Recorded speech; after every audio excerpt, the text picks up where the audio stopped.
Done. Live to Facebook. Beautiful. We are live.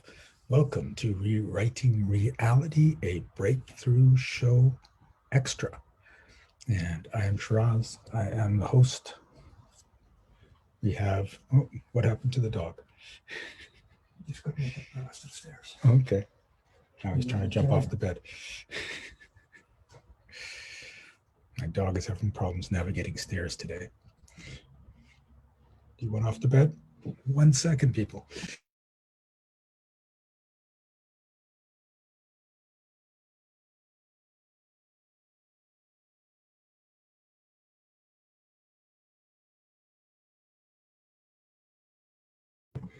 All right. I think we're ready now.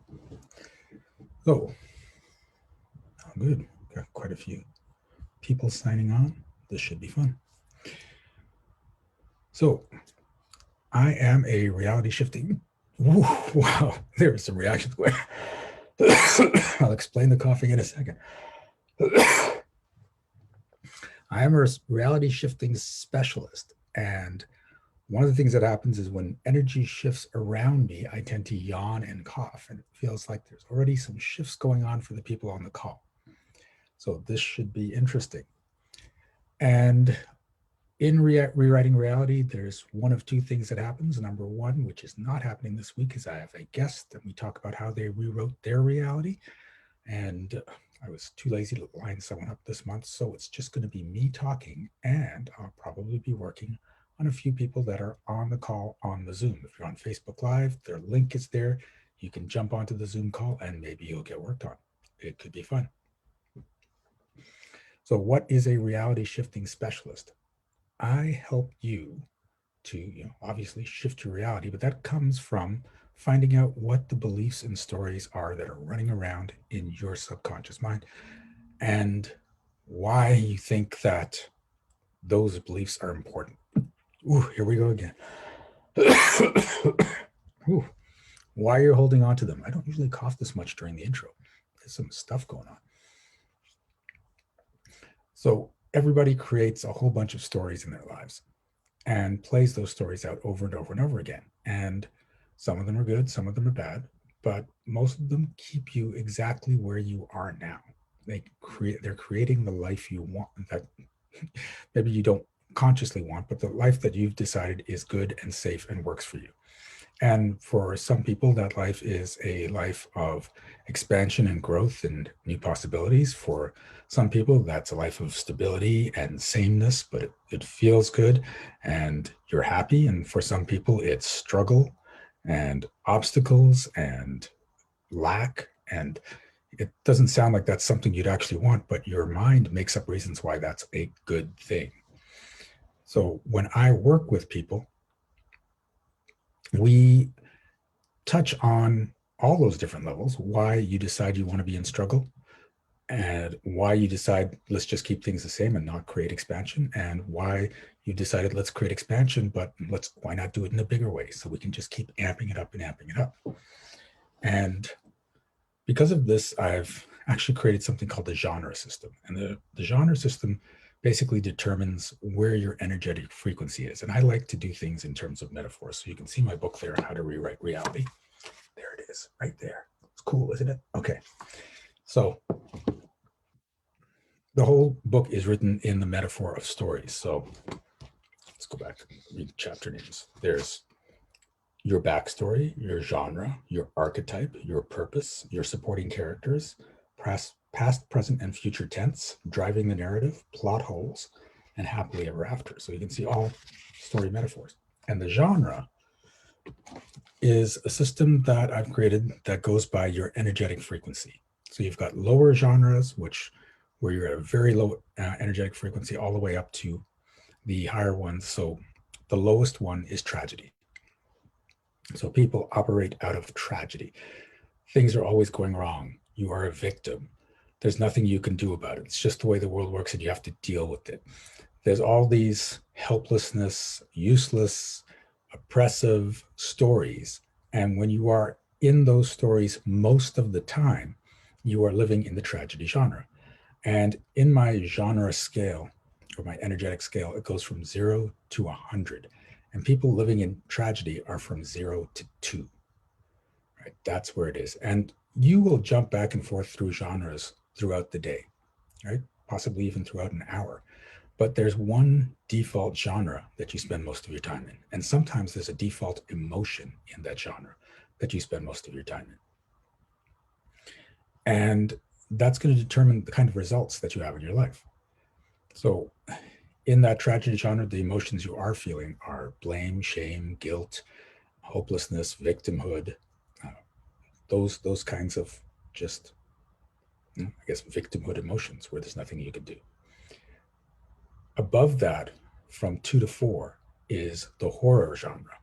And this is anywhere from living in terror for your life up to just having anxiety about what's going on. So you could just be worried a lot. You could be in fear of things happening. And in this genre, wow, still people are shifting. Going into reaction to this is cool. In this, it's not that you're helpless. It's just that you've got to worry. There's things to watch out for. There's oppression going on. There's a lot of struggle. There's a lot of things you have to get through to try to get to a good level of success. And you're still not able to create a lot of success while you're in the horror genre because those fears keep you from creating possibly anything too much, anything that goes beyond those boundaries. If you get out of that, then you end up in the drama genre. And the drama genre goes from 4 to 8. And a good chunk of the population is in this genre. Surprisingly enough, we're only at 8 out of 100, and there's a bunch of people here. And fully over half the world is in these 3 bottom genres. And drama is where there's a lot of judgment going on. You're judgmental about other people. You feel people are judging you. It's you against them, you against the world, you against a specific person, you against the company. And oftentimes it's not your fault. It's this other person's fault for doing this. It's not your fault. It's the circumstances' fault. And you can create success. You can actually create a lot of success, even in the drama genre. You can create millions of dollars. But along with that success comes a lot of drama because you're still in that genre. So, I'm making millions, but there's so many haters, and I just can't get away from the haters. They hate that I'm so rich. They hate that I'm so special. They hate that I'm so famous, and the drama is just there. But again, you can still create success. When you get out of drama, you get to documentary, and documentary is a much calmer genre. And I call it documentary because I get bored watching documentaries, but also because if you watch some documentaries, it's like say a nature documentary. It's the day in the life of a wolf or a cougar or a bird or whatever. And so you see it and it could be interesting, but it's just something that repeats over and over and over again. And some people get into documentary lifestyles, which is, you go to your job 9 to 5, you pay your mortgage, you have a family, and you eventually retire, and that's it. And it doesn't mean that you don't like your life. You could actually enjoy that very much, getting your weekends off to go hang out or taking your vacations a couple times a year, and that can all work out for you. But the trap with the documentary genre is, number one, when you first get out of drama and get into documentary, at the lowest level of documentary, it's boredom, right? It's monotony. So it doesn't feel as good as drama, because even if in drama, while that stuff's going on, people get addicted to drama. That's why we watch movies, TV shows with all this drama in it, because it's cool, right? And so when you get out of the drama and get into things that are about the same all the time, it can feel like you've gone down instead of up. It can feel like you're missing something out of your life, until you realize, well, you can get your drama from other sources. You can get it from movies and TV shows. You can get it from watching other people, and you don't have to create it in your own life. And at the upper end of drama is happiness, right? There's enthusiasm. It's a much better place because you want to create more. You don't want to create a lot more, because that could just wreck everything and get you out of that vibe of documentary. But there's that more ambition coming in. If you get out of documentary now, you are in action adventure. And these are the people that are really making changes in life. These are serial entrepreneurs where the fix comes from achieving that new goal, getting to that new milestone. So taking the business to the level, or starting a new business, or writing a book, or setting some goal and hitting that goal. And this is a much cooler genre because you're not worried so much about oppression. You're not being bored because you're creating this new adventures. You are out of, there might still, still be some drama in your life, but there's less of it. There may be competition because a lot of people that do the big sports are trying to be the best at it. So there's a little drama in the competition, but the competition is not so much I hate this person, it's their fault that I suck. It's, oh, they're doing really well, but I got to be better than them. So it's a different aspect, right? And you can create a lot more success in action adventure than you can in drama. But above action adventure is comedy. And comedy, as it sounds, it's the fun genre, it's the laughter genre. Whereas in action adventure, you get your fix every time you hit a new goal. In comedy, you're happy throughout the process of getting to the goal. It's not just, yay, I got to the goal. It's like, look at me going towards a goal. Look, I'm having so much fun. And you're getting further out of judgment. You're getting into more creation, more spontaneous things happening for you. Life's just getting easier and more fun. And so from documentary, we were looking at 8 to 16. From action adventure, we're at 16 to 32. And in comedy, we're at 32 to 64. So that last chunk that's left is prophecy. That's the 64 to 100 range. And in prophecy, things just happen for you. You set an intention and then that thing shows up. And it doesn't even mean you have to do that thing. You could just say, I'd like to have a new car. And it could end up that you get an opportunity to earn a car, or an opportunity to win a car, or a car just shows up. Like you find out you won something you didn't know you were in, or it gets inherited, or someone just hands you the keys, says, I think you're a cool person, you get a car. And it really can happen like that. It's kind of crazy. And people that spend most of the time in prophecy are the ones that are changing the world in huge ways. And it's amazing to see what happens. And every person goes into prophecy at some point during the day. It's just that you may not be using prophecy for your best advantage, because you can go into this place of prophecy where your story is something goes wrong every single part of my day.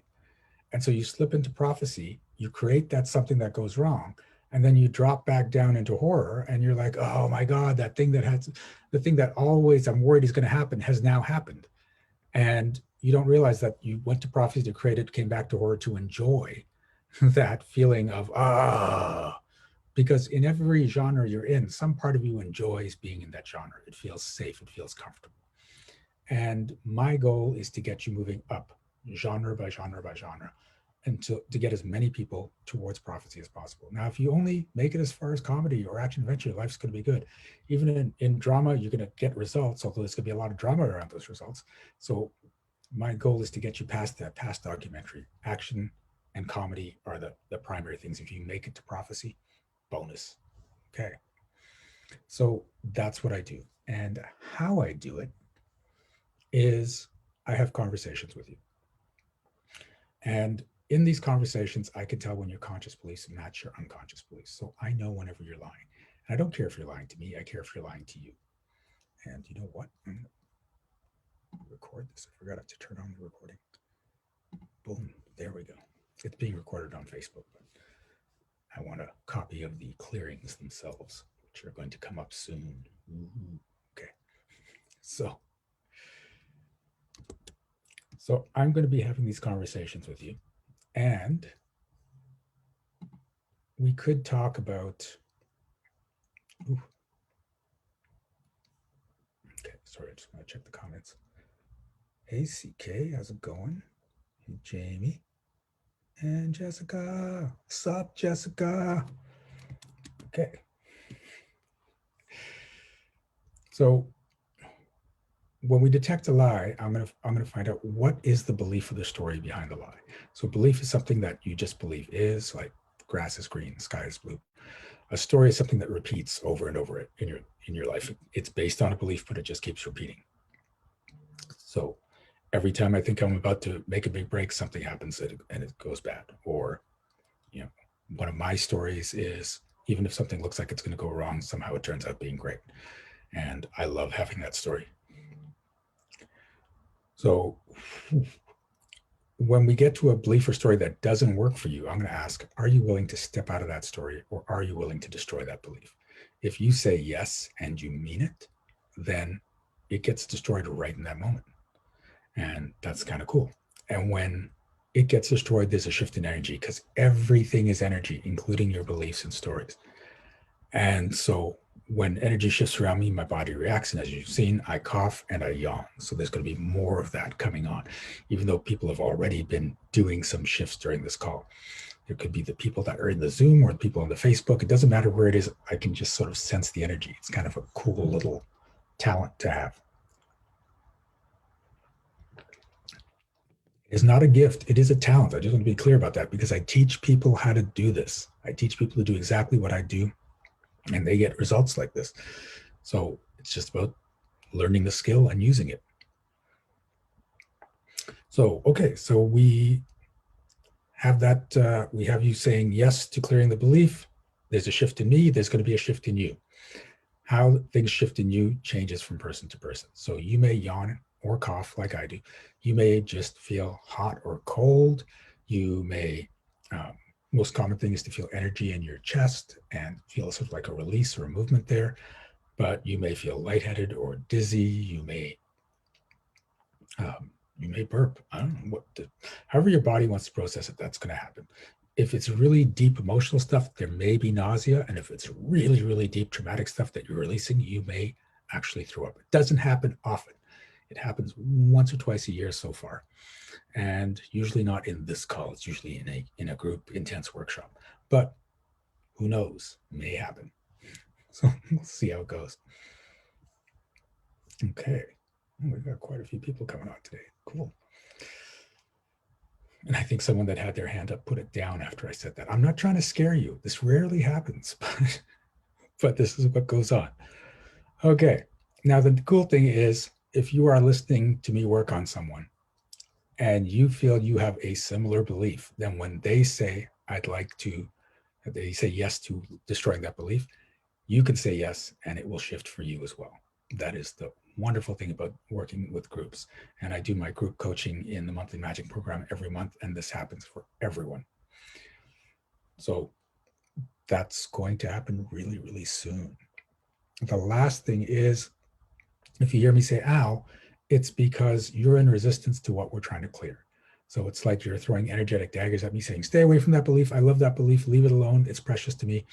And those beliefs, because you made it so precious, typically hold you back and keep you stuck the most. So we really want to help you get through that and shift that. Now, it doesn't actually hurt me. It's just this awareness of resistance. It's like, no, leave that alone. So we'll see how that goes. And I think that's it. So let me check comments again. Comments are looking good. All right. So I've got a bunch of hands up for people that want to be worked on. I'm going to start bringing them up and talking, and we'll just see how the rest of this session goes. So let's start with Yannick. So I'm going to promote you up here so the world can see you.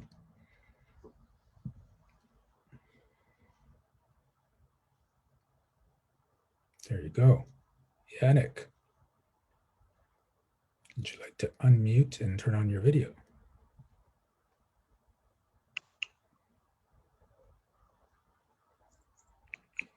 There we go. How's it going? Good. How are you? I am wonderful. So what are we working? Okay. So I'm still working on my businesses, and I feel like there is a block. Like I don't know what it is. Like I'm ready for the money, but I feel I'm in and out of it. Okay. So when you said I'm ready for the money, that didn't actually come up as true. So we got to start there. Yeah, Okay. I know. So what's wrong with the money showing up? I don't, because what I've realized is that money doesn't necessarily motivate me Okay. personally, Yep. but I know that it's needed in the society. Mhm. So I am aligning myself with it. However, I don't really want it. Well, if you don't want it, it's not going to show up. I know, but What don't you like about it?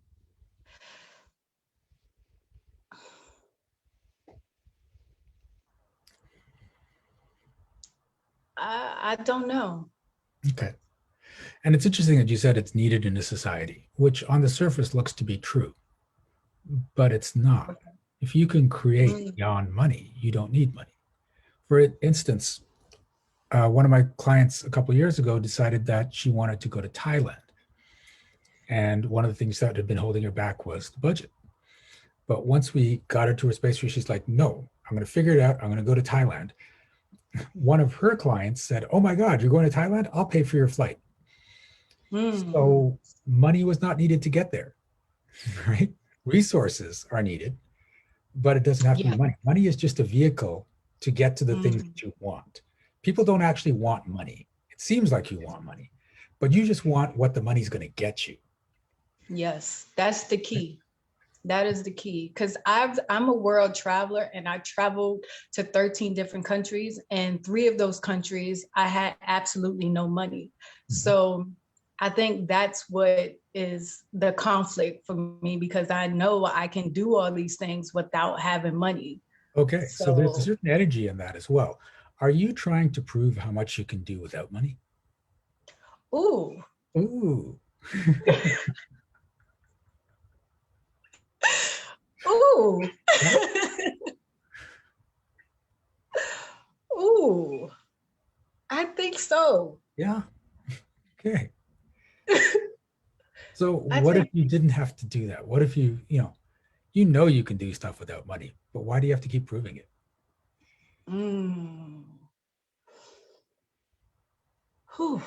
Yeah. So are you willing to step out of the story that you have to prove just how much you can accomplish without money? Yes. Ooh.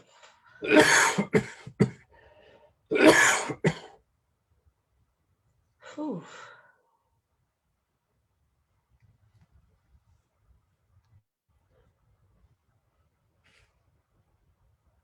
Because it's like I'm doing things that doesn't involve money. You know, Yep.